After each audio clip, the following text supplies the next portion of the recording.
Bismillahirrahmanirrahim. Assalamualaikum warahmatullahi wabarakatuh. Kembali lagi di channel Guru Jere. Langsung saja, kali ini saya ingin membahas salah satu pertanyaan di IG saya. Dia bercerita tentang bahwa dia sudah lulus pretest PPG. Kemudian setelah lulus dia tidak terpanggil sebagai peserta PPG itu sendiri, dan itu lama. Kemudian saya balas bahwa data yang lulus pretest itu nanti akan dipanggil sesuai antrian. Ini pertanyaannya nih, melihat antriannya di mana? Saya balas, antriannya itu rahasia kemenang. Antrian calon peserta PPG itu rahasia kemenang. Tetapi Kemenag punya juknis dalam memprioritaskan mana yang harus didahulukan. Gitu. Dan juknisnya mana? Kita akan bahas di sini ya. Oke. Saya sekarang sudah buka salah satu juknis. Di sini juknis pelaksanaan PPG dalam jabatan Kementerian Agama tahun 2023. Tahun 2024 apakah sudah keluar? Mungkin sudah, atau juga mungkin belum. Kalau sudah, mungkin dia sedang merangkak di meja-meja para pejabat yang akan ditantangani. Tapi kalau dilihat dari rekam jejak pengeluaran juknis, misalnya juknis ini PPG juknis 2023 yang dibuat pada tahun 2022. Juknis sebelumnya itu tertanggal 2019 disahkannya. Jadi ada beberapa tahun tidak mengeluarkan juknis, yang kemudian hanya mengeluarkan surat edar bahwa yang dipakai adalah juknis tahun sekian. Berarti juknis tahun 2023 ini masih relevan karena emang belum keluar atau belum mengeluarkan surat resmi pemakaian PPG 2024 ini. Oke, di juknis PPG ini sekarang kita lihat masalah skala prioritas kandidat peserta PPG. Oke, di bab 2, di sini bab 2 penetapan mahasiswa PPG dalam jabatan ya. Kepesertaan. Nah, ini pesertanya itu diambil dari mana gitu ya. Secara umum di sini yang pertama terdaftar aktif di database Simpatika, Siaga atau EMIS sebagai guru. Ini pasti ya. Jadi peserta PPG itu datanya harus ada di Simpatika atau Siaga. Simpatika itu khusus guru-guru yang berada di madrasah MI, MTS, Aliyah atau MAK, itu Simpatika. Tapi kalau guru-guru PAI yang mengajarnya di naungan dinas pendidikan di SD, SMP, SMA, ketika dia mengajar PAI, maka database-nya ada di aplikasi Siaga. Sama-sama produk Kemenag ya, Simpatika, Siaga sama-sama produk Kemenag.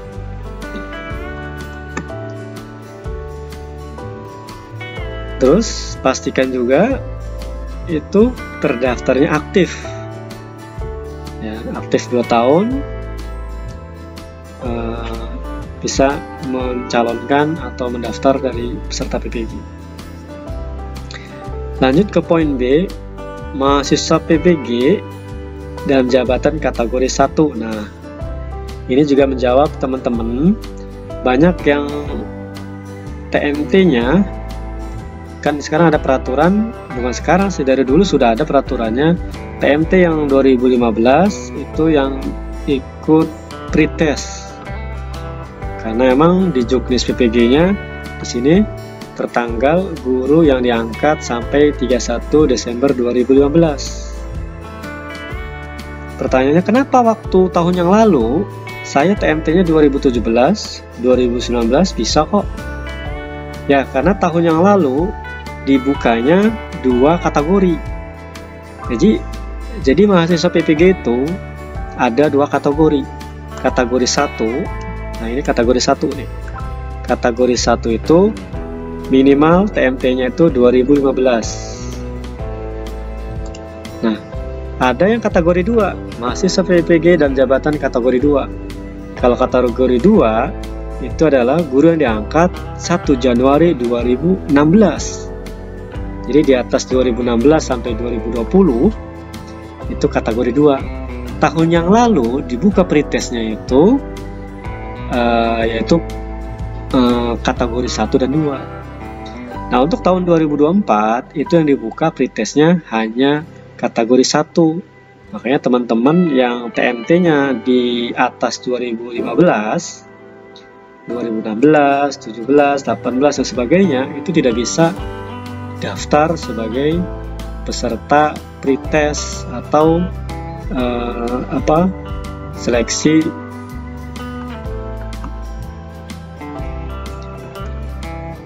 akademik gitu. Oke. Jadi saya ulangi lagi, ini menjawab teman-teman yang ada TMT-nya tidak bisa daftar karena emang tahun ini dan periode gelombang ini yang mudah-mudahan nanti dibuka lagi pretestnya ya, khusus untuk gelombang 2 untuk kategori 2, maaf. Untuk gelombang sekarang ini itu adalah guru atau guru dalam kategori 1 yang TMT-nya itu di bawah 2015. Oke, selanjutnya jadi udah kejawab tuh ya teman-teman yang tidak bisa daftar PPG karena kendala di TMT ya. Pak, bisa nggak TMT-nya dimundurkan? Nggak bisa, kecuali teman-teman punya datanya, punya SK realnya, kemudian diajukan perubahan TMT di kanwilnya masing-masing, itu baru bisa, tapi harus valid ya. Terus yang selanjutnya, memiliki kualifikasi akademik S1 pada program studi linier dengan mapel yang diampu di perguruan tinggi yang terakreditasi. Nah, linearitas itu sangat penting karena linearitas inilah yang menjadikan perhitungan 24 jam dalam nanti ketika pencairan ya.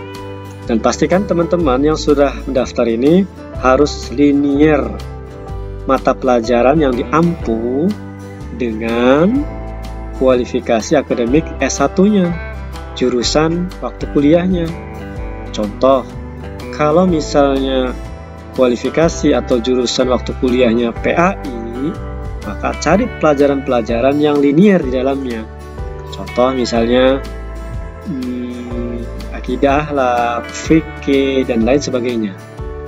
Ya, nanti ada SK-nya khusus itu ya. Ada surat keterangannya khusus yang dibuat peraturannya oleh Dirjen ya tentang linearitas antara mapel yang diampu dengan kualifikasi akademik atau ijazahnya. Terus selanjutnya yaitu memiliki NUPTK atau NPK. Apa sih bedanya NUPTK dengan NPK? Kalau NUPTK itu produk dulu zamannya ketika Kemenag dengan Kemendikbud bekerja sama kolaborasi menjadi satu satuan aplikasi, dulu namanya Padamu Negeri, memproduksi yaitu namanya NUPTK. Nah sekarang Kemenag punya nomor sendiri, namanya NPK, yaitu nomor pegawai Kemenag. Ya, tapi guru-guru di Kemenag juga masih dipakai NUPTK-nya. Jadi setiap guru madrasah atau guru Kemenag pasti mempunyai NPK yang dikeluarkan per 2 tahun ketika dia aktif mulai mengajar. Terus selanjutnya persyaratan umum menjadi peserta PPG itu usia saat mendaftar paling tinggi 58 tahun. Kita tahu bahwa masa pensiun itu adalah 60 tahun. Jadi kalau di atas 58 itu tidak boleh mendaftar. Kasihan ya, karena sebentar lagi akan pensiun. Terus yang bagian G, dinyatakan lulus seleksi akademik. Nah ini nih, dinyatakan lulus akademik, teman-teman akan berjuang nanti untuk meraih nilai sesuai passing grade agar dinyatakan lulus seleksi akademik. Berapa passing grade-nya? Kalau tahun kemarin itu 60. Kalau 60 lebih 61 dan terus naik, maka dinyatakan lulus. Tapi kalau 60 ke bawah, 59, 58 dan seterusnya ke bawah, maka tidak dinyatakan lulus. Itu tahun kemarin. Ya tahun ini mungkin tidak jauh berbeda ya.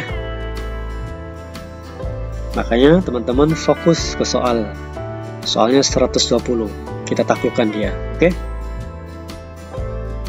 Pembagian soalnya sudah saya jelaskan di kisi-kisi ya. Ada 120, 1 sampai 20 tentang kepribadian, 21 sampai 70 tentang materi pokok, materi profesionalnya, dan 71 sampai 120 tentang pedagogik atau tentang kependidikannya. Oke, lanjut bagian H. Mahasiswa PPG dalam jabatan pada tahun 2023 ditentukan berdasarkan skala prioritas. Nah, ini jawaban buat temen yang menanyakan bahwa saya sudah lulus, tapi kok nggak dipanggil-panggil pretest, nggak dipanggil-panggil PPG. Kenapa? Karena Kemenag mempunyai sistem, yaitu ada istilah skala prioritas, mendahulukan seseorang, mendahulukan peserta dengan pertimbangan berikut. Skala prioritas ini berlaku lulus seleksi akademik PPG dengan ketentuan. Nah, ketika guru itu sudah lulus seleksi akademik atau ketika guru itu lulus atau lolos pretest, maka ketika ingin dipanggil atau mempersilahkan daftar kegiatan PPG itu ada prioritasnya. Ini yang pertama, di sini ada A, bagian A, distribusi kepesertaan mempertimbangkan proporsionalitas wilayah sesuai dengan ketentuan yang berlaku. Nah, ini yang tanda tanya ini ya. Ada proporsionalitas. Jadi setiap wilayah itu guru non sertifikasinya, guru honor sertifikasinya dihitung jumlahnya berapa, dengan kuotanya berapa, nanti diberikan kuotanya. Misalnya daerah Banten yang belum sertinya sekian, maka jatah PPG-nya sekian. Daerah Jawa Timur yang belum serti sekian, maka jatahnya sekian. Nah, itu proporsional, itulah yang dibuat oleh Kemenag. Nah, di dalamnya lagi, di dalam proporsionalitas itu, di bagian B, ini urutannya. Didahulukan juga itu khusus guru berstatus PNS. Bagi guru madrasah yang sudah PNS, tapi guru itu belum sertifikasi, belum mengikuti PPG, maka dia diprioritaskan. Kenapa? Karena guru PNS itu dituntut nilai profesionalnya.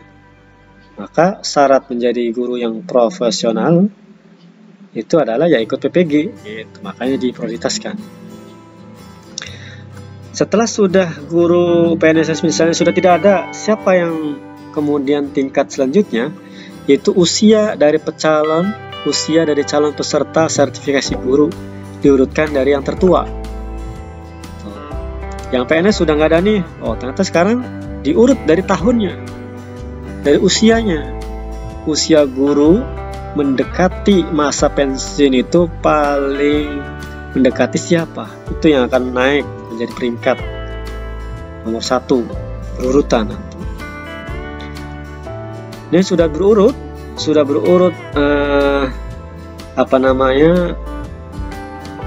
urutan tertuanya. Maka selanjutnya adalah tahun kelulusan seleksi akademik lebih awal.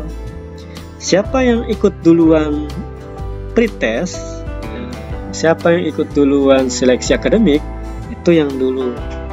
Jadi setelah usia sudah dikelompokkan, usia paling tuanya udah digenerate, kemudian digenerate lagi dalam sisi tahun yang duluan lulus seleksinya.